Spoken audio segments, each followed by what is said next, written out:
So I got a new client. We had our second session 2 days ago, or maybe yesterday. It was yesterday. And she was assigned, I gave her an assignment to journal her food. I gave her carbohydrate, protein, and fat numbers to follow, as well as calorie numbers. She came back to me. She said she wrote it down, but she didn't have it in MyFitnessPal. I talked to her, I asked her what happened, and she basically gave me a bunch of excuses. Why she couldn't do it or why she didn't do it. Bunch of stuff, right? I don't have a food scale. Go get a food scale. If you don't have a food scale, go get one. So you have to understand what you're putting in your body is what I told her. And to make a long story short, I basically chewed her out, right? Now, I lecture her and tell her how important it is to journal your food. She wants to lose 100 pounds. Now, losing 100 pounds is not easy, right? We know this. Losing 10 pounds is fucking hard. So let's get real here. Losing weight, when you're trying to help someone lose weight, whether you're trying to change yourself for that matter, you have to be aware of what you're eating. And if you've never really journaled your food before in a meticulous way, you have to make a commitment to do it. That will be the first step. Be aware of what you put in your body.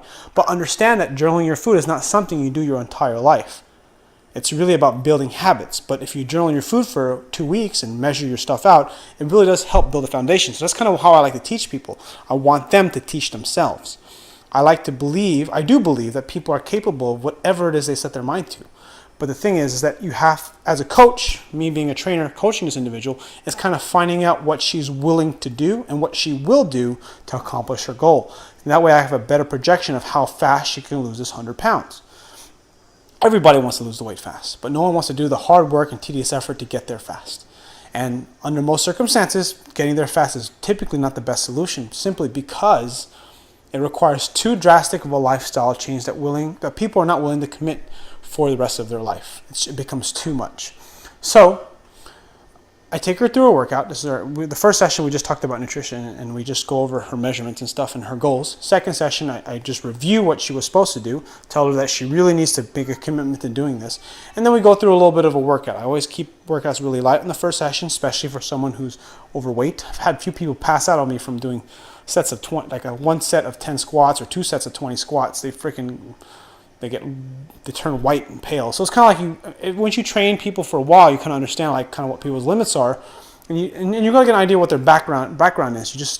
I'm very good at being able to kind of test how much someone can do, and I almost always undershoot it. The only time I don't undershoot it is if they come into me and say, "Hey, I want to puke." They don't really say that. Actually, I had one guy that wanted that a long time ago, earlier in my career. But getting off topic, my point is that as I'm training her, it's very clear that she wants to change. She is motivated, but she doesn't have the education and she doesn't have the kind of vision for what she wants to accomplish. And so I see her do some squats. I have her do some push-ups on a box that's pretty high, almost like a wall push-up, and she's failing around 10 reps, or 8 reps actually, so she's getting really sore. Have her do a plank, have her do some abs on the ground to see how she can do. She can get up on and off the ground fairly easily. She's not debilitated. She's fairly young.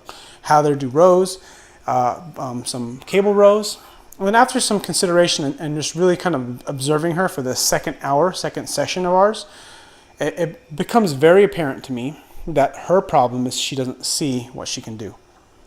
And this is, in hindsight, it's very easy to see and assume that was the case. But, I always give people the benefit of the doubt. I would like to be able to really know somebody enough before I make a fair assessment. And I could be wrong sometimes, so I don't want to jump the gun. Because if you jump the gun, you look like an ass. You don't want to assume all these things about them. You want to actually collect data.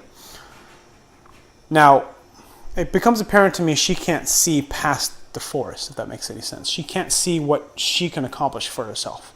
And it's clear that one of the reasons probably, whether it's conscious or subconscious, the reason why she doesn't journal her food is because she thinks it's a waste of time and it's not going to get her where she wants, because she's just going to fail again. Might be a little bit oversimplified of what I think she's thinking, but that's kind of why people stop blogging their food, or why they stop doing the things they're supposed to, because they realize, they think in their head, I'm not going to be able to keep this up.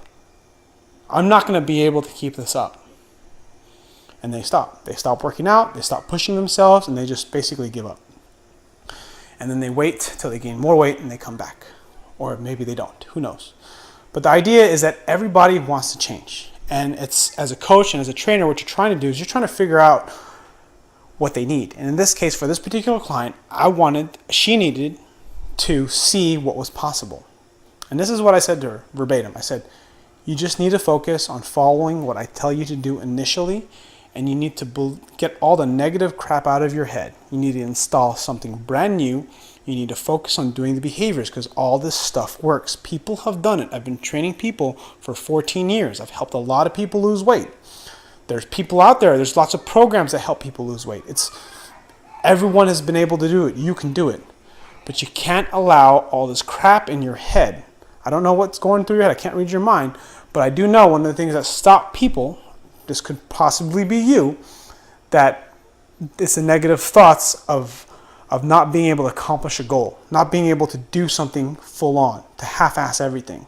So I need you to commit to me for 2 weeks to log your food. Some days are going to be harder than others. The reason why I want you to journal your food is because I don't expect you to be perfect. I expect you to keep track. That's it. Some days are going to be horrific. I understand that. But the idea is that you need to be honest with yourself.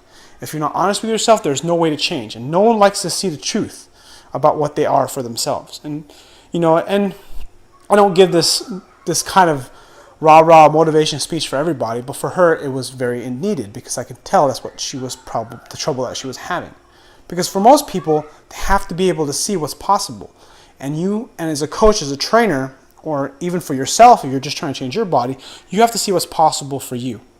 And that comes from doing something, being active, continually doing the things you need to do to accomplish your goal, whether it be to make a YouTube channel like I am, whether it be to build a client base, whether it mean to get on stage to do a bodybuilding show, for me to do a powerlifting meet, to pull 600 pounds off the floor.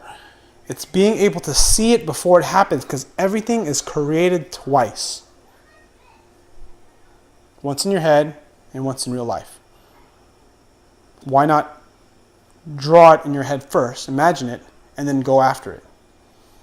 Because if you do that, you're going to have a higher likelihood of actually realizing and seeing what it is you actually accomplish in your mind in real life. Anyways, thanks for watching.